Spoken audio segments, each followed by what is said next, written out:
Hello Rockstars and welcome to part 2 of Simple Linear Regression. Here I'm going to look at the current situation for the English Premier League and compare it to last season's, which we covered in part 1. Okay, on the screen we have again the current position where we have goals for and the points accumulated given today's date, March 26, 2015. This is just another example of doing up a simple linear regression. So again, we can highlight the variables. You can include or exclude the titles of these variables if you wish. We're going to change them when we see the scatter graph. So again, just highlight the variables. You go into charts, identify scatter, click on mark scatter.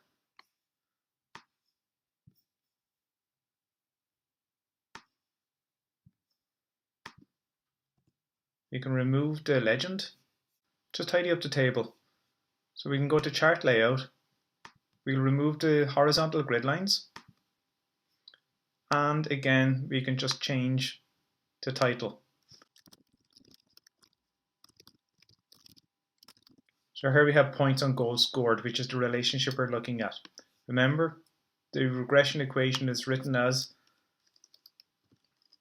y equals a plus bx. So again, y is your points, which is written in tabular form as a second variable, and that will also be on your y-axis. So that's a dependent variable. So again, we're going to label that. So again, we just click back on the chart, identify your chart layout, axis title. We'll go with the vertical this time, and we'll put in points.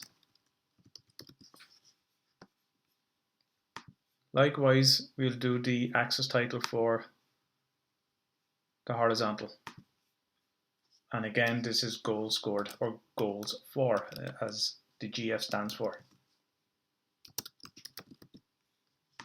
So we see here that there's a positive relationship between the two variables, which is the expectation we would, I suppose, logically understand in terms of how the football league occurs, whereby the more goals you score, chances are you're going to win the game, and hence you're going to accumulate more points.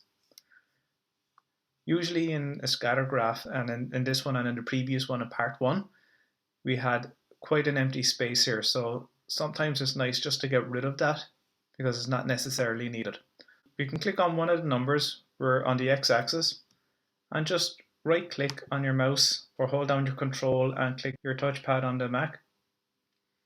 We'll format the axis. And in here we can identify a minimum that we want to use. So notice that the minimum may be wise to use 15 or possibly 10. I'm going to go with 15. You don't want to go with 20 because one of the data points is less than 20. So go with 15 would be a good idea.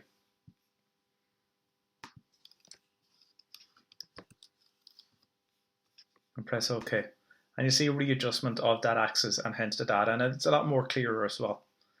In order to create your regression line and do your regression equation, just again right click on one of these points. Add trend line. Go to options, display equation on chart, display or squared value on chart. These are the two that we need in order to get the values for the regression equation. Click OK.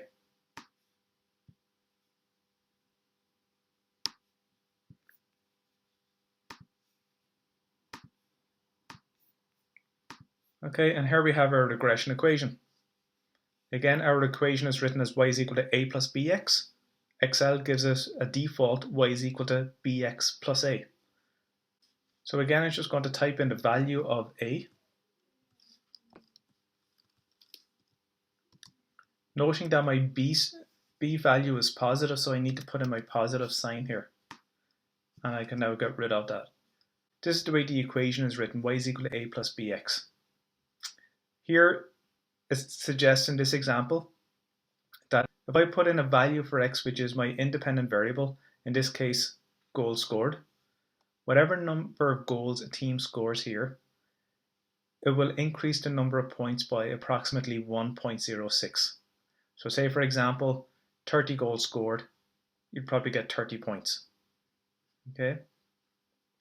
Here the A value is the number of points you will get if no goals were scored. Okay, so we're not finished the season just yet, but it's expected to be about half a point, which is unrealistic. But again, regression and correlation is a forecasting tool, and there are limitations in terms of its predictive power. So, for example, Chelsea, who are the current leaders, have 67 points. They scored 61 goals. So if I put 61 into X, so we'll do the calculation here.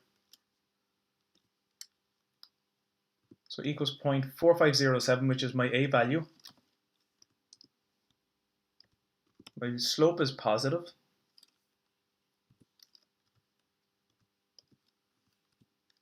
And we'll put in whatever value we need. So I'm going to use Chelsea's, who scored 61 goals.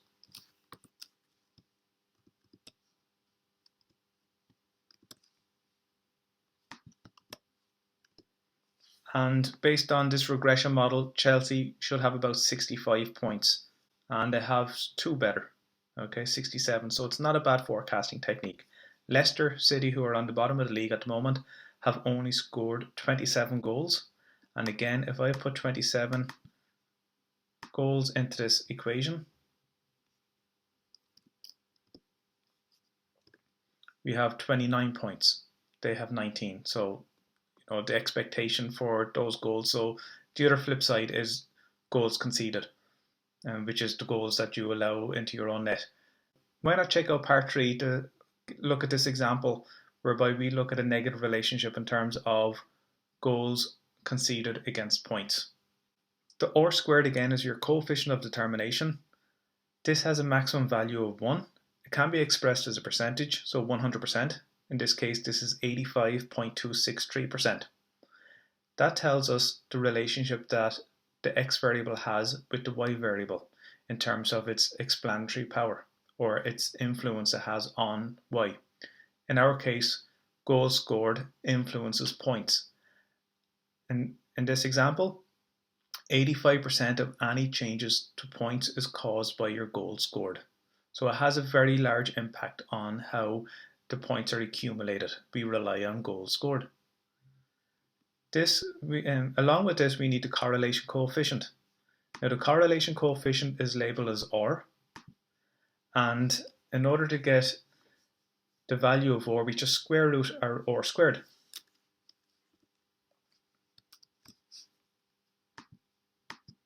And I've put in my value of 0.85263.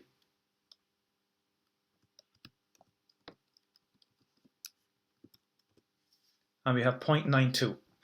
0.92 indicates that there's a strong positive relationship between the two variables. In other words, goals scored is a huge determining factor on the amount of points that a team accumulates. This is not expressed in any unit of measurement. It's just left at 0.92. The maximum value it has is 1 and the minimum value is 0.